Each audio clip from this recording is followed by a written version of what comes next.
The series begins in 1859 with a young woman named Grace, who has been imprisoned for 15 years after receiving a life sentence. However, because of her quiet behavior and innocent appearance, the governor's wife asks her husband to allow Grace to come to their home during the day to help the servants with household duties, then return to prison again at night. Even though this arrangement spares Grace from much of the violence she used to endure inside the prison, she still feels no real comfort. Meanwhile, the reason is painfully clear. The governor's wife and her friend arranged this on purpose so they could appear generous while showing off the fact that they are dealing with a notorious woman everyone talks about. Grace understands that. To them, she is nothing more than a living mystery that feeds their curiosity. As the story moves forward, we learn that Grace is accused of 2 murders, yet even she remains deeply uncertain, unable to decide whether she is truly as wicked as the court declared, or simply an innocent woman who has suffered a lifetime of injustice. Later on, the governor's wife and her friend decide to bring in a psychiatrist from America to examine Grace's case, hoping that if he declares her innocent, they can have her released without anyone fearing her. We also discover that Grace has been examined by many doctors before. However, all of them used abusive methods to force the truth out of her. Because of that, she hates doctors, and as soon as they are mentioned, fear takes hold of her. At that moment, the psychiatrist arrives at the prison, and we learn his name is Dr. Jordan. People immediately warn him about Grace, telling him that no matter how she seems, she is a woman who killed 2 people before,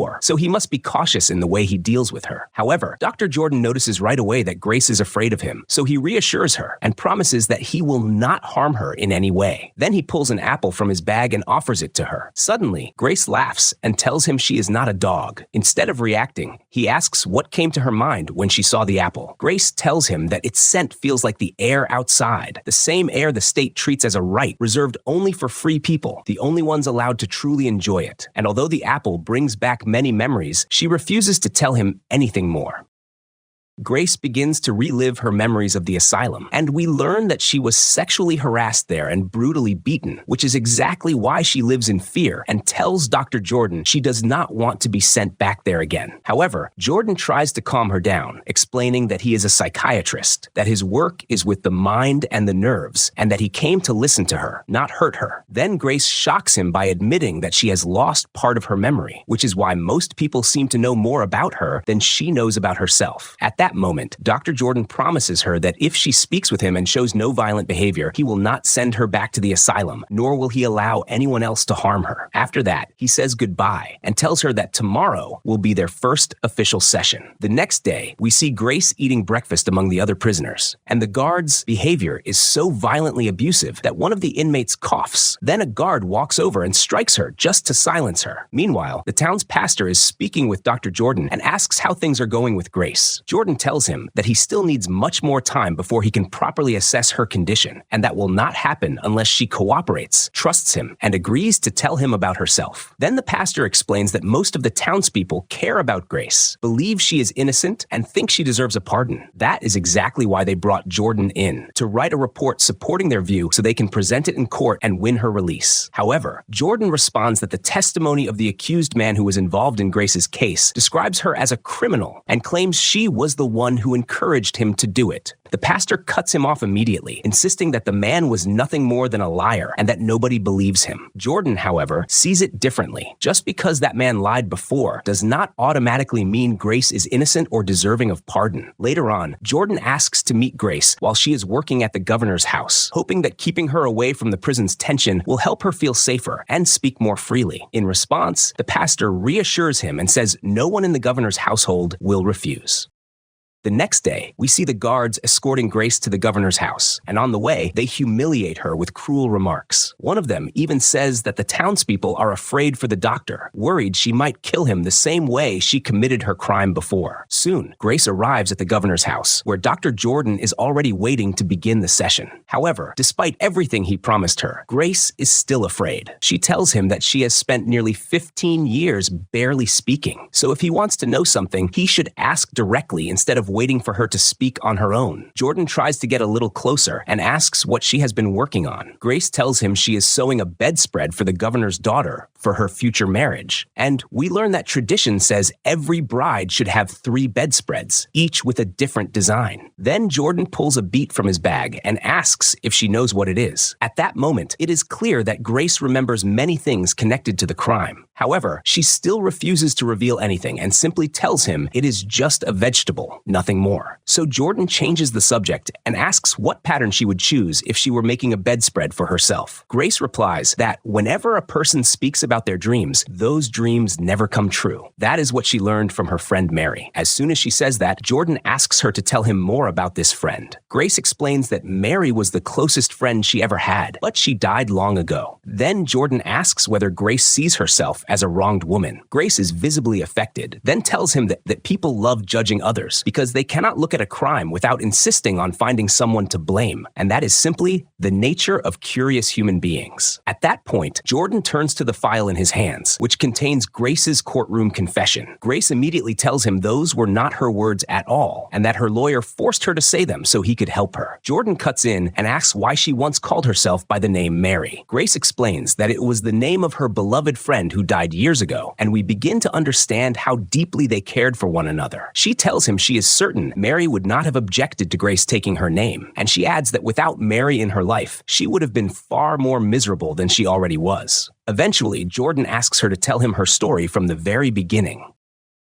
Then the story moves back in time to when Grace is just a little girl, around 14 years old. One day, her father finds work in another country, so he takes his wife and children aboard a ship to travel from Northern Ireland to Toronto. Grace says that on that day, the pain and despair were so overwhelming that she found herself wishing she could somehow save her siblings from the hard life they were living and from their father's cruelty. However, she loved them deeply and could never hurt them. As we learn more, it becomes clear that Grace's father was an extremely harsh man who treated her mother with violence over the smallest reasons. Meanwhile, during that period, Grace is the one carrying the burden of raising her siblings and meeting all their needs. On their first day aboard the ship, Grace's mother notices 3 crows on the ship's sail, then tells her daughter it is a bad omen, a sign that her life may end soon. Grace is deeply shaken by this, yet later on, she tries to push those words out of her mind. Eventually, her mother becomes seriously ill, so Grace calls for a doctor who is traveling on the ship with them. He examines her and says she has a tumor and there is nothing they can do. Then one day, Grace wakes up and finds her mother lying beside her, already gone. At that moment, one of the women on the ship comes to Grace and tells her that her mother's spirit will remain trapped on the ship forever because no window was open at the moment of her death for the soul to leave. Soon after, we see Grace and her siblings saying goodbye to their mother as her body is lowered into the sea, following the custom that was practiced at the time. Later on, the family arrives in Toronto, and Grace becomes responsible for raising her siblings. As time passes, her father begins trying to get close to her in an inappropriate way and starts crossing boundaries with her. Grace is deeply uncomfortable and tries to stop him. However, he decides to push her away instead. He tells her that he has found her work as a maid in the home of a wealthy family, then forces her to go because he wants to benefit from her labor and take the money she earns. In the end, Grace says goodbye to her siblings and promises them that one day she will return to them.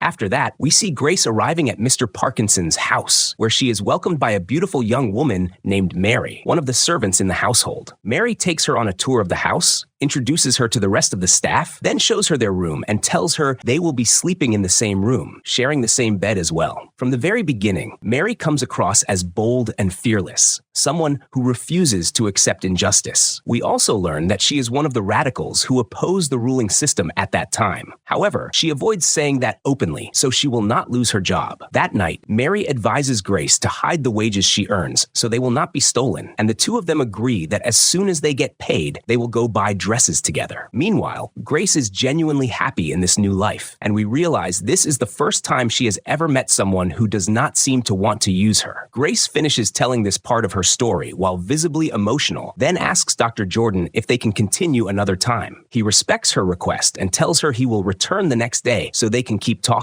Later that night, Dr. Jordan dreams of himself with Grace, and it becomes clear that he has started to feel drawn to her, even though he tells no one. Suddenly, he is awakened by the woman who rents points him the room, Mrs. Humphrey, who has brought him breakfast. However, she suddenly collapses to the floor and loses consciousness. Jordan rushes to revive her, then asks where the servants who used to work for her are. Mrs. Humphrey tells him that her husband left her some time ago, and after she ran out of money, she was forced to dismiss them. At that moment, Jordan realizes she has not eaten for several days, so he hurries out to buy her food. Then the two of them eat breakfast together, and Mrs. Humphrey thanks him for his kindness, telling him he is an exceptional man. Later on, Jordan goes to the governor's residence to begin his second session with Grace. Grace teasingly asks whether he brought any vegetables with him today. Jordan laughs, then tells her that today he wants to talk about something different. He asks whether she has had any dreams recently. Grace remembers the dreams she has been seeing. However, she refuses to tell him about them and says she forgets her dreams quickly and has nothing to share. Then Jordan asks her to continue talking about Mary, so Grace begins describing her friend. She says Mary was a bold young woman who was always laughing and full of life, despite her deep hatred for the wealthy, because she believed the world was fundamentally unfair. As the story unfolds, we learn that the country was going through an uprising at the time, and Mary was on the side of the rebels, hoping they would win, so everyone could finally receive their rights. In her mind, that victory would also mean she could leave the life of servitude behind and finally taste freedom. One night, the two girls stay up together, and Mary brings a plate of apples to teach Grace a little game. She tells her to peel an apple in one long strip, then throw the peel onto the floor, explaining that whatever letter appears will be the first letter of her future husband's name. Grace gets excited about the game, and when she tries it, the peel forms the letter G. Mary quickly guesses that she must be destined to marry Jeremiah, the traveling peddler who visits them from time to time. Then it is Mary's turn, but every time she tries to peel the apple, the strip breaks apart and the game is ruined. Mary grows uneasy, then tries to reassure herself by saying it is only a game, nothing more. However, in the middle of the night, Grace sees Mary still awake, and it becomes clear that she is afraid she might remain a servant forever and never marry at all. The next morning, Jeremiah, the traveling peddler, arrives with fabric and buttons to sell. He notices that Grace takes only 4 buttons, so he reaches for her hand to give her a 5th one, telling her that 5 is a lucky number. At that moment, he notices the shape of her hand, and we learn that Jeremiah is used to reading palms. He tells Grace that her life is filled with hardship. Grace laughs and tells him she really has been through many terrible things, yet he replies that even more is still coming. Then he warns her that she will be caught in a great trouble, but after many years, everything will be resolved, and she will be all right. Sometime later, George, Mr. Parkinson's son, returns from his travels and decides to spend the New Year holiday with his family. However, he comes down with a cold soon after, so he extends his stay and remains with them longer.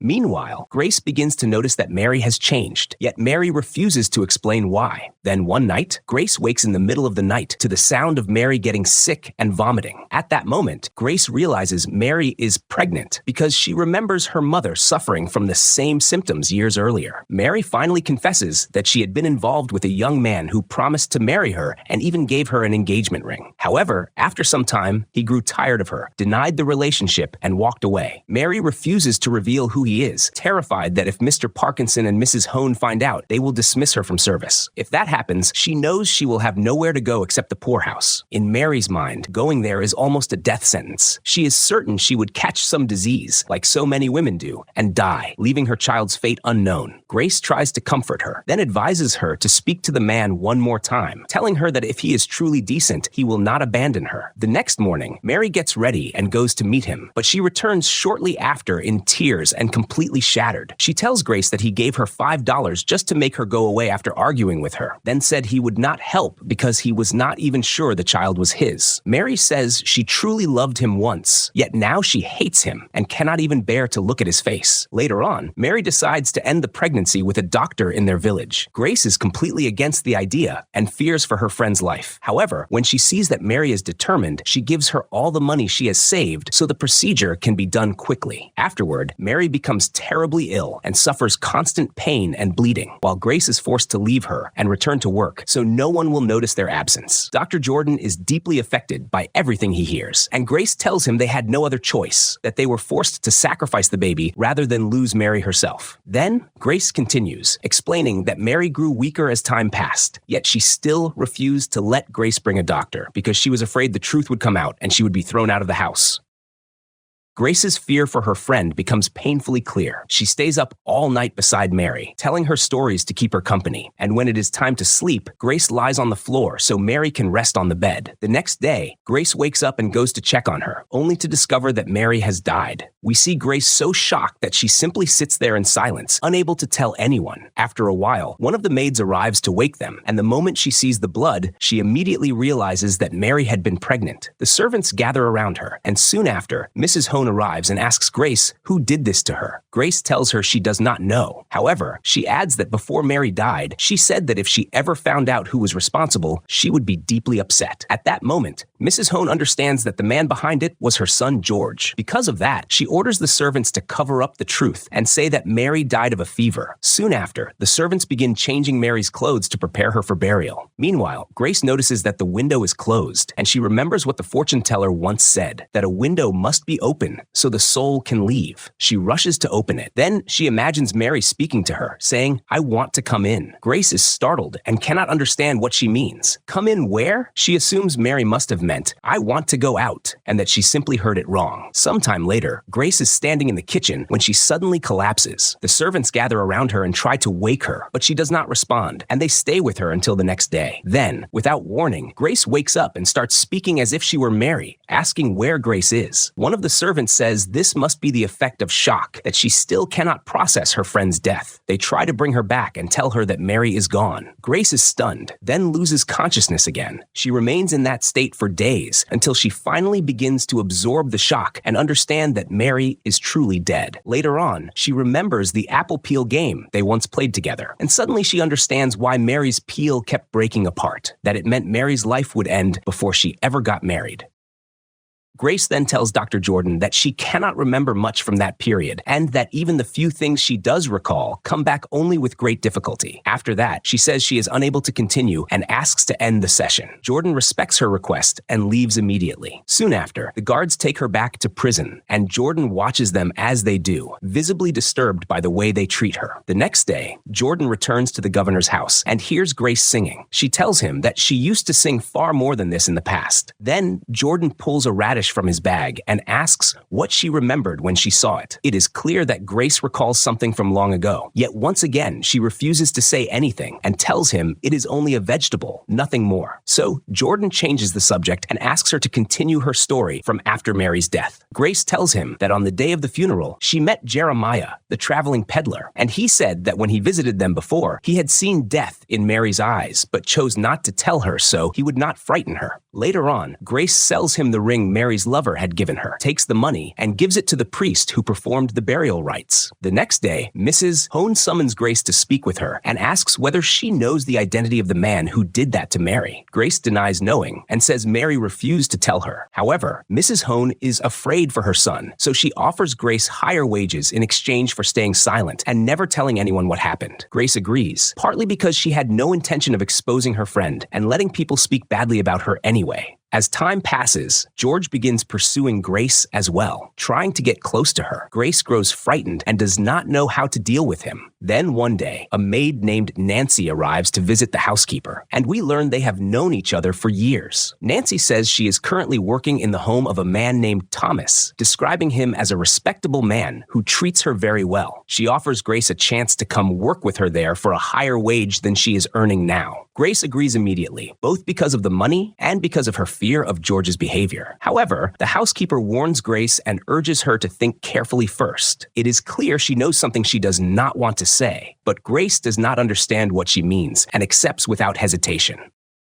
The next day, Grace leaves her job and travels to Mr. Thomas's town. As soon as she arrives, a man tries to make an inappropriate move toward her. At that moment, an older man standing nearby steps in and strikes him. Grace thanks him and asks his name, only to learn that he is Mr. Thomas himself and that he came personally to pick her up. That immediately lifts Grace's spirits and makes her even more excited about this new job. As soon as they reach the house, they are greeted by a young man named Jamie, and we learn that he lives in a nearby house and works on Mr. Thomas's farm. Meanwhile, Grace notices that Nancy seems different, troubled, tense, and she is surprised that Nancy does not welcome her warmly. Grace cannot understand why. Soon after, Nancy orders one of the workers, a man named James, to carry Grace's bags up to her room. Then Grace tells Dr. Jordan that she never could have imagined that, just 6 months later, she would be the only one left alive out of all of them. She continues her story, explaining that on that same day, Nancy took her around the house to show her everything. Grace is especially surprised by the cellar built right in the middle of the hall, and Nancy tells her they use it to store food. However, it is extremely dark down there, so anyone who goes in must carry a candle. The next day, Grace begins her work, and we learn that she loves waking up early before everyone else in the house, because for a brief moment, it makes her feel like she is the lady of the home before everything returns to what it really is. As time passes, Grace becomes increasingly puzzled by the way Nancy behaves, and she notices that Nancy's manner is nothing like a servant's. A maid, after all, is not supposed to sit and play the piano. Grace is also surprised to see Nancy wearing gold earrings, something no servant's wages at that time could possibly afford. Even so, Grace ignores all of it and tries to focus on her work. Then one day, Grace prepares tea for Mr. Thomas, but Nancy tells her that she will take it up to him instead. Grace is confused and tells her that it makes no sense for the housekeeper to deliver it herself while the maid sits there doing nothing. However, Grace insists that she should be the one to bring Mr. Thomas his tea. After that, Grace goes downstairs to prepare breakfast, and Nancy tells her to make enough for 2 people. She explains that Mr. Thomas likes having her eat breakfast with him because he cannot stand eating alone. Grace asks why he has never married, and Nancy replies that he simply does not want to, adding that not all men want that kind of life, which is why some of them choose a different way of living. Later on, Grace goes to clean Mr. Thomas's room and pauses when she notices a painting hanging on the wall. At that moment, Thomas walks in and tells her it is a painting that tells one of the stories from the Bible. Grace is strangely happy when she hears that the prophets used to hear the voice of God all the time. Even though the voice she heard before was Mary's, not God's, the idea still comforts her because for the first time, she feels there may be someone like her, someone who might believe her one day. Meanwhile, Nancy is standing there, visibly irritated because she does not want Grace talking to Mr. Thomas or even getting close to him. On another day, Grace notices the harsh way Nancy treats Jamie. She sees Nancy yelling at him because he did not polish her shoe properly, and it becomes clear that Nancy treats the servants as if she is the lady of the house herself. Later, we see young Jamie approach Grace and ask if there is any other work he can do. It is obvious that he likes her, even though he is younger than she is. The next day, Grace is sitting in the kitchen eating, and James, the servant, is sitting with her. He asks whether she is involved with anyone, and Grace tells him she has never been in a relationship before. However, he does not believe her and compares her to other girls who try to lure men into relationships. Grace is offended by what he says, and the two of them argue. A few days later, though, he apologizes and tells her he has spent too much time around men who talk that way, so he started sounding like them, but he never meant to upset her. Grace ignores him and walks away. A little later, Jamie comes to sit with them, bringing his flute, and starts playing music for them.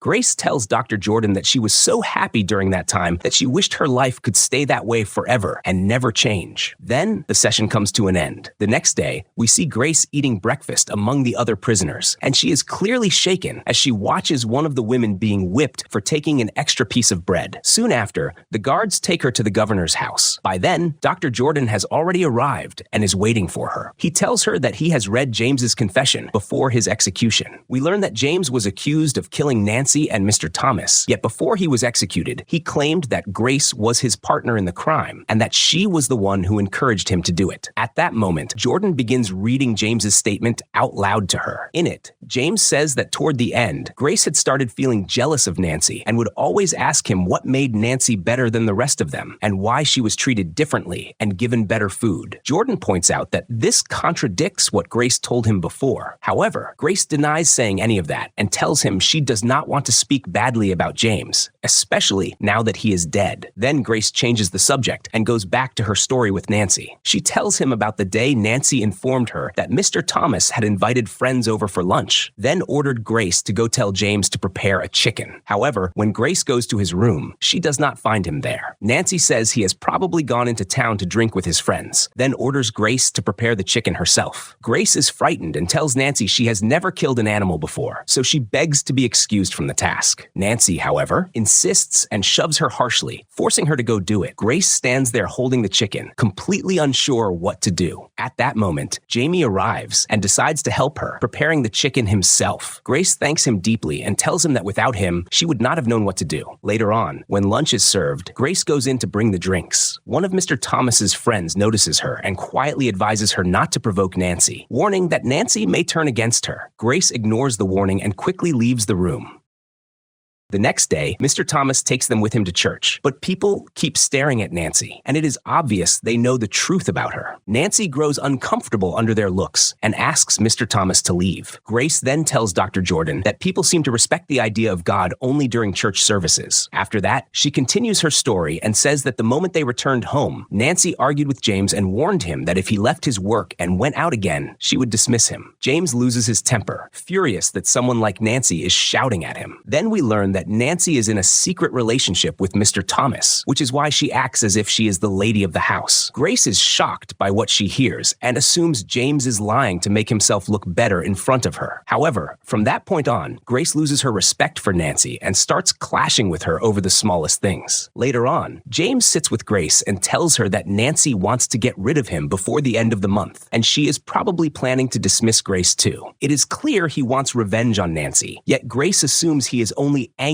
and talking wildly, so she simply nods and says nothing. At that moment, Dr. Jordan interrupts her and reminds her of what James claimed before his execution, that Grace was the one encouraging him to get rid of them, and that she suggested more than once that they poison Nancy and Mr. Thomas's food, while James was the one who refused. Grace mocks the accusation and tells him that if she had truly wanted to poison them, she could have done it herself and would never have needed James's help. Jordan believes her, then changes the subject and asks about her condition after she left the asylum. Grace is visibly affected, and it becomes clear she has not forgotten much from that period because of how deeply painful it was. Jordan notices her discomfort, so he shifts the conversation again and asks her about the day she felt the loneliest. Grace tells him about her birthday. We learn that on that day, Nancy brought her flowers and gave her the rest of the day off. Grace thanks her, then goes to spend her birthday alone in the garden.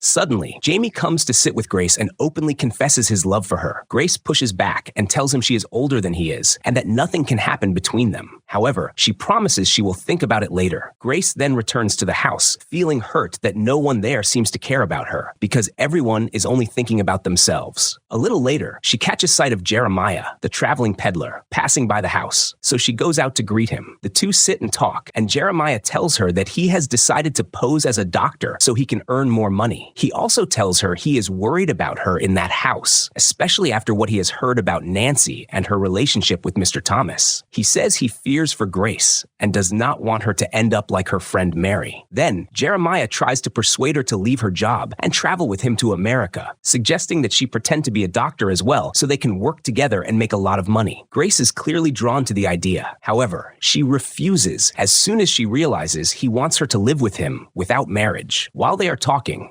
James walks in, becomes annoyed by Jeremiah's presence since he is a stranger to them, and throws him out. Sometime later, Grace sees a strange doctor leaving the house and cannot understand why he was there. However, a few days later, she notices that Nancy is unwell and sees her vomiting, so Grace realizes Nancy is pregnant by Mr. Thomas. Despite the way Nancy treats her, Grace still feels sorry for her and becomes afraid that Nancy may end up suffering the same fate as her friend Mary. That night, Grace passes by Mr. Thomas's room and overhears Nancy complaining about both her and James. Nancy tells Thomas that she wants to give Grace a warning because her behavior has not been good lately. Grace is hurt by what she hears and wishes she had accepted Jeremiah's offer and left with him. Then Grace comes back from her memories and asks to end the session. The next day, we see Dr. Jordan sitting alone, reading through James's confession. Through that statement, we learn James claimed that he took advantage of Mr. Thomas's absence, attacked Nancy, and threw her into the cellar. Then, according to his version of events, he took Grace's handkerchief, had each of them hold one end, and together they strangled Nancy. He also says he used the axe he was carrying to cut Nancy's body into 4 pieces, insisting that he did all of it with Grace's help and with her encouragement. Later on, Dr. Jordan sits with the priest and admits that, even now, he still cannot define define Grace's true nature, nor can he determine whether she is kind-hearted or a criminal, as James described her. The following day, Grace is helping the servants at the governor's house while Jordan is there as well, and in front of everyone, he states that he still has not reached a conclusion about her case. At that moment, one of the men suggests bringing in another doctor to hypnotize her so she will finally tell the truth. They summon the doctor for the procedure, and his name is Dr. Jerome, the very same traveling peddler, Jeremiah. We then learn he has been impersonating a doctor for years. However, Dr. Jordan strongly objects to the idea and asks for more time so he can better understand Grace's character. Just then, Grace walks in, and the moment she sees Jeremiah standing in front of her, she collapses. Dr. Jordan is alarmed and rushes to revive her, while Jeremiah discreetly signals to Grace not to reveal that they know each other. He introduces himself to her as a doctor and offers to hypnotize her. Grace agrees, yet Jordan intervenes and asks to postpone it until she is more comfortable. That night, we see Grace lying awake in prison, already knowing that Dr. Jordan will ask her the next day to describe the day Thomas and Nancy were killed, and she has no idea what she is supposed to tell him exactly. As her thoughts spiral, Grace drifts back into memories of that day, and we see her telling James that she wishes Nancy would die after learning that Nancy wants to dismiss her. James promises that he will make that happen soon. However, Grace is deeply confused, unable to tell whether she truly said those words, or whether they are only fragments of delusion and fear.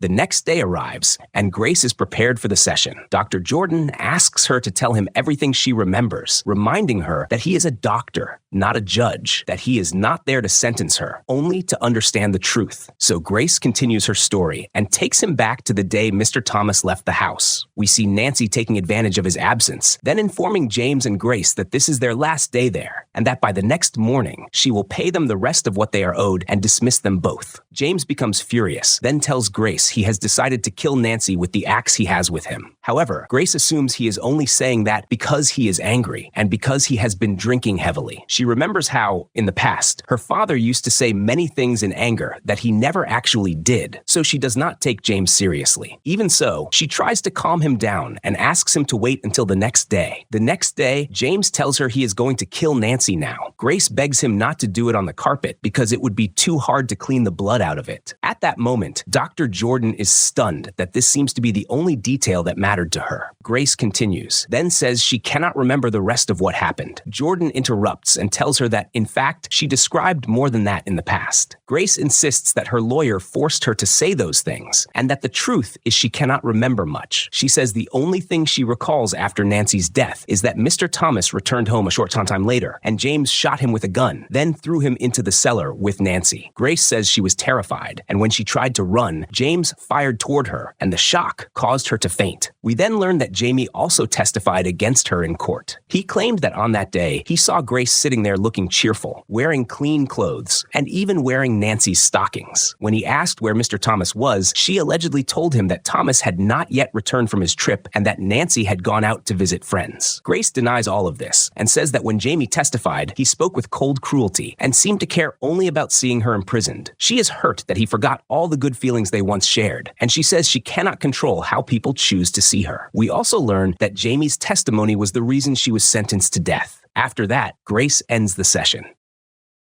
Then we see Dr. Jordan sitting with the priest, telling him that the few hours Grace cannot remember are the most important part of the entire case. Jordan admits he is still unsure whether she truly cannot remember, or whether she is deliberately hiding the truth. The priest suggests letting Dr. Jerome hypnotize her to uncover what really happened, insisting that everyone only wants what is best for Grace. The next day, Grace continues her story and says she woke up to find herself with James on their way to the boat to leave town. That is when she noticed she was wearing Nancy's dress, yet she could not remember when she had put it on. She also realizes her handkerchief is missing. James is surprised that she does not remember, then reminds her that they used it together to strangle Nancy. Grace does not believe him. However, she is too afraid to argue with him in case he turns on her and kills her too. Eventually, they reach the boat. From that point on, Grace begins using the name Mary to hide her real identity. As soon as they arrive in the new town, James starts pursuing her, demanding that they marry marry as she supposedly promised him. Grace is horrified and tells him she never said any such thing.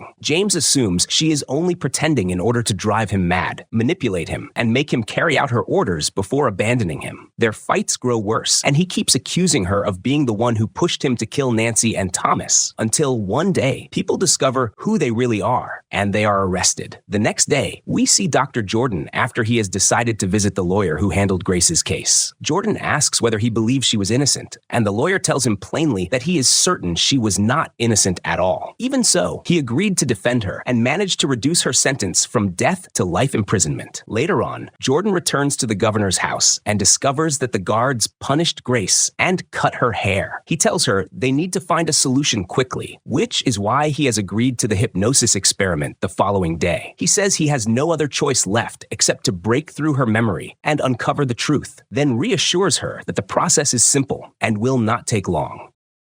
The next day arrives, and we see Jeremiah taking Grace by the hand to begin the hypnosis session in front of the governor's entire household. He asks everyone to remain quiet so he can put her under, and Grace slips into the trance without any resistance. At one point, one of the people watching notices that Grace's eyes are still open, but Jeremiah explains that this is normal. However, he adds that it is better if she cannot see anything, so she can focus more deeply on her memories and answer the questions clearly. Then Jeremiah brings a piece of cloth and covers her face. As soon as he is sure she is fully under, he asks Dr. Jordan what exactly he wants to know. Jordan begins by asking whether Grace had a relationship with James, and the shock comes immediately. Grace says she did have a relationship with him, and that she was the one trying to seduce him, just as James claimed. Then Jordan asks about the cellar, whether she truly helped kill Nancy, as James said, or not. Suddenly, Grace's voice changes, and she begins describing everything in detail, admitting that she took part in killing Nancy.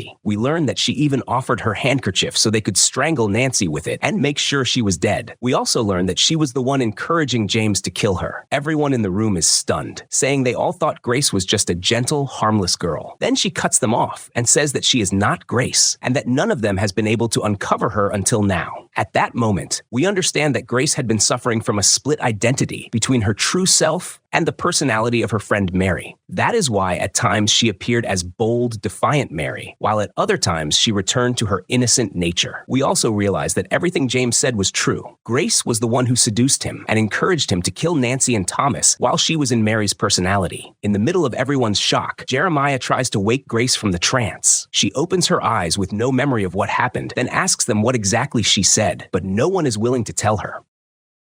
Grace is taken back to prison once again, and we then see the governor's family discussing what happened with Jeremiah and Dr. Jordan. Everyone else believes Grace is wronged, that she is a victim of everything she endured and everything she witnessed in her life. Jordan, however, sees it differently. He believes it is entirely possible that she has lied to all of them, especially since he does not truly believe in hypnosis in the first place. Because of that, he suspects Grace may have intentionally tried to make them think she was insane so they would release her from prison. As a result, Jordan refuses to write the report, apologizes for stepping into Grace's case, and decides to return to his country to live with his mother again. Grace is devastated when she learns he left without saying goodbye. She is hurt by herself for trusting him, only for him to walk away and refuse to help her. After that, Grace is forced to adjust to prison life all over again, especially after they gave her hope that she might finally be free. Then, 11 years pass, and we see Grace much older. One day, as she goes to work at the governor's house as usual, one of the women in the family greets her with life-changing news. At last, an official pardon has been granted. Grace breaks down in tears of joy and asks which house she will be sent to serve in now. But the woman has a surprise waiting for her and says that an old friend is there to receive her. Grace returns to Toronto, and there she finds Jamie waiting for her. Despite all the years that have passed, he tells her he never forgot her. He says he bought Mr. Thomas's house, and now he wants to marry her and live there with her. Grace is overwhelmed with happiness, but she asks whether he is only doing this out of guilt because he testified against her long ago. Jamie tells her that he has loved her for years and has been waiting desperately for the day she would be released. Grace accepts, and the two of them get married. Later on, we see her back in that same house again after nearly 30 years. But this time, she returns not as a servant, but as the lady of the house. Jamie asks if she wants a maid maid to help with the housework, but Grace refuses, telling him that servants eavesdrop on the people they work for, and she does not want anyone disturbing their peace. Grace then writes a letter to Dr. Jordan, blaming him for what he did. Yet by the end of the letter, she also tells him about her new life and how happy she is now. The letter reaches Jordan, who has become physically disabled under the weight of guilt and regret over how he failed Grace. His mother reads the letter to him, and he is deeply moved as he listens. In the final moments, we see Grace truly happy in her new life, and her dream of living a peaceful life in that house finally comes true, only in a way more beautiful than she once imagined. And with that, the series comes to an end.